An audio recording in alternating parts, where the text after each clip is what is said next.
ओम श्री भगवत वासुदेवाय नमः। राधे राधे, जय श्री कृष्णा। कैसे हैं आप लोग? आशा करती हूँ कि भगवान हरि की कृपा आप सभी पे बनी रहे। आज मैं आपको ज्येष्ठ मास की कथा अध्याय 20 की कथा सुनाऊंगी। तो चलिए कथा को शुरू करते हैं। कथा शुरू करने से पहले प्रतिदिन की तरह स्नान आदि से निवृत्त होकर भगवान हरि की पूजा अर्चना करके और कथा का श्रवण करिए। तो चलिए कथा को शुरू करते हैं। सब ऋषि स्कंद जी बोले कि हे स्कंद जी, आपने समस्त मोह को नाश करने वाला तथा अत्यंत आश्चर्य को देने वाला ज्येष्ठ मास के महात्म्य का आख्यात कहा है।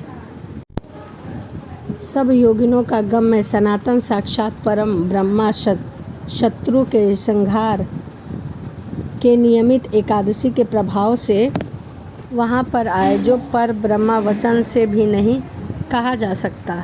इतना कहने पर ऋषि लोग फिर कहने लगे कि हे स्कंद जी, उस राजा पुलिंद ने दुखी होकर फिर क्या किया? स्कंद जी बोले कि हे ऋषियों, वह शोकातुर राजा अपने कुछ बचे हुए सैनिकों को सहित शीघ्र अपने नगर को लौट गया और अपने नगर में राज्य भार को संभाला और शत्रु के पूर्ववासियों के वचन का मन में ध्यान करता हुआ एकादशी के प्रभाव का स्मरण करने लगा, जिससे स्वयं उसने अपने नेत्रों से देखा था। इस प्रकार चिंता में मगन राजा का बहुत समय व्यतीत हो गया और अधिक चिंता मगन रहने के कारण उसके शरीर में केवल हड्डियां और चाम मात्र ही बचे थे और कुछ भी शेष नहीं बचा था। तब राजा पुलिंद ने अपने पुत्र को राज्य देकर स्वयं अपनी स्त्री को साथ लेकर वन में चला गया और वहां जाकर वन प्रस्थान ग्रहण कर लिया और वन में ही रहने लगा। वहां वन के राजा पुलिंद को एकादशी के संबंध में प्रश्न करते 12 दिन बीत गए थे।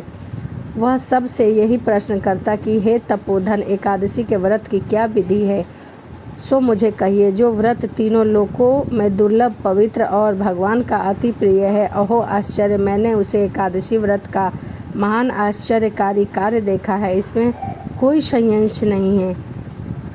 वहाँ के पूर्व जन्म के पुण्य कर्म के प्रभाव से वरेण्य ऋषि ने पवित्र आश्रम में दंतात्रेय ऋषि आए और वहाँ दंतात्रेय के दर्शन की लालसा से वहाँ समस्त ऋषिगण आए हुए थे।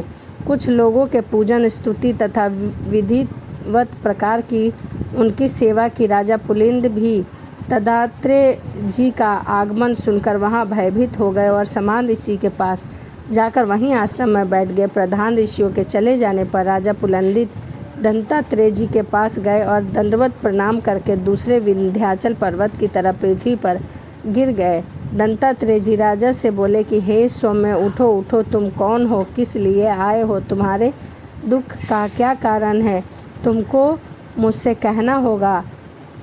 दंतात्रेय जी के वचन को सुनकर अत्यंत दुखी होकर वह पुलिंद राजा नहीं उठे। तब उन राजा को दंतात्रेय जी ने स्वयं अपने हाथों से उठाया और राजा श्रेष्ठ पुलंदित ने उठकर दंतात्रेय जी से कहा, अति सुंदर हृदय जानकर कहा कि हे जगतशील विख्यात राजा पुलिंद हूँ।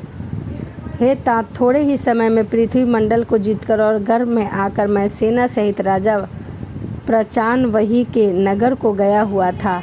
वहाँ जाकर उस विष्णु भक्त राजा के नगर में पीड़ित करने का कोई ग्रामवासी मेरे पास नहीं आया मुझसे प्रार्थना करने कि आज श्री हरि का पवित्र दिन है, आज और कल 2 दिन के लिए उस राजा के विषय में क्षमा कर दो, क्योंकि समस्त वासियों ने एकादशी का व्रत कर रखा था।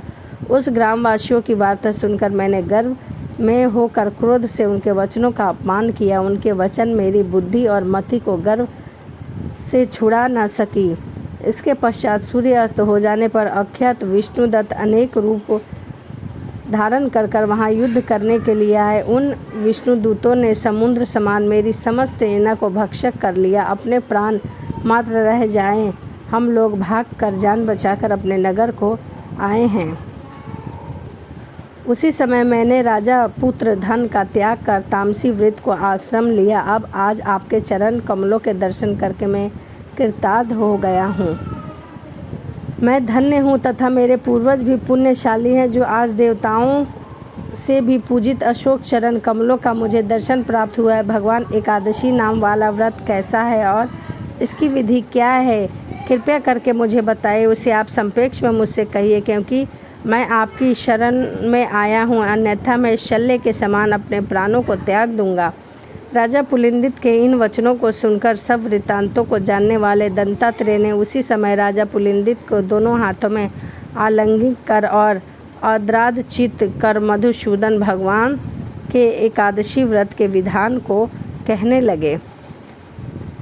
इति श्री ज्येष्ठ मासे महात्म्ये निर्जला एकादशी व्रत वर्णन 20वें अध्याय समाप्त। ज्येष्ठ मास की कथा अध्याय 20 यहीं समाप्त होता है।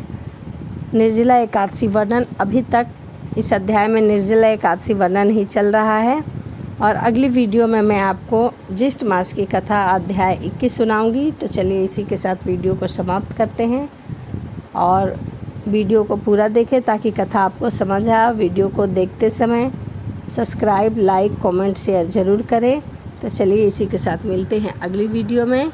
राधे राधे, जय श्री कृष्णा।